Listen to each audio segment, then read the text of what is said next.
Sa isang barangay sa Nueva Ecija, merong isang konsyal ng pangalan ay Unad. Itong si Konsyal Unad ay magsi-celebrate ng kaarawan ng kanyang anak na ang pangalan ay Dwayne. Ngayon, nag-imbita si Konsyal Unad ng mga ninong ni Dwayne. Isa na dyan na naimbitahan ay si Josepino, na mas kilala sa tawag na Paos. Itong si Paos ay kilalang siga at maton ng mga kapanahunan niya. Kaya lang, magmula nung mag-asawa ito, ay nagbago. Naging isang mabuting asawa na lamang ng kanyang may bahay. Isang araw, nung dumating yung kaarawan ni Dwayne, bihis na bihis itong si Paos. Habang naglalakad siya, napadaan siya ngayon sa isang tricycle na nakahinto. Nang may-ari naman ay si Suabe. Brad, sa'yo ba tong tricycle na to? Nanginig bigla si Suabe ngayon nung makita si Paos. Hindi, huwag kang matakot. Mabait na ako ngayon. Upo sir. Akin po ito. Nahulugan ko na po ito ng 3 taon po. Namamasada ka pa.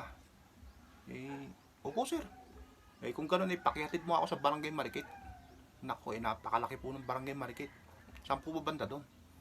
Sa unang kanto, kakanan ka. Sa Kalipogi. Kung alam mo yung bahay nila Konsyal Unad. Ay, upo, alam ko po yun. Magkano naman doon?